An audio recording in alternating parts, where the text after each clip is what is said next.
திரிகடுகம் என்ற நூலில் வருவாயில் கால் வழங்கி வாழ்தல் அப்படின்னு இருக்கும். அதாவது வருவாயில் 4/1 அறத்துக்காக செலவிடணும் அப்படின்றாங்க. ஈகைக்காக நீங்கள் மற்றவங்க செய்யலாம், உன்னுடைய நலத்திற்காகவோ உன்னுடைய அறத்திற்காகவோ கொஞ்சம் செலவிடணும் அப்படின்றாங்க. வெற்றிக்கு பாடுபடணும்.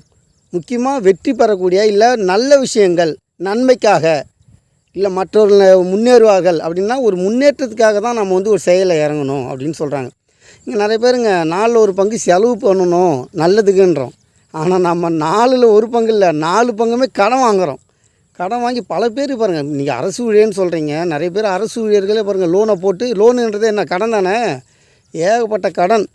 ஆனால் எல்லாமே நம்ம வருவாயை மீறி கடன் வாங்குறதுனால திருப்பி எல்லாருமே இப்போ கடன் தராங்க. நீங்கள் நிறைய ஃபைனான்ஸ்லாம் இன்றைக்கி கடன் தராங்க. ஆனால் திருப்பி கட்ட முடியுமா அப்படின்றத நம்ம யோசிக்கணும். இதுமாரி கடன் வாங்கி பல பேர்லாம் தற்கொலை செஞ்சுருக்காங்க. அதனால் தற்கொலை அளவுக்கு போகாமல் முடிந்த அளவு நம் வாழ்க்கையே நம்ம தேவைகளை சுருக்கி கொள்ள வேண்டும். அனாவசியமான தேவைகளை தேவையில்லாத விஷயங்கள்லாம் வாங்கி நம்ம அது மாதிரி கடன் சுமையை சுமக்கக்கூடாது.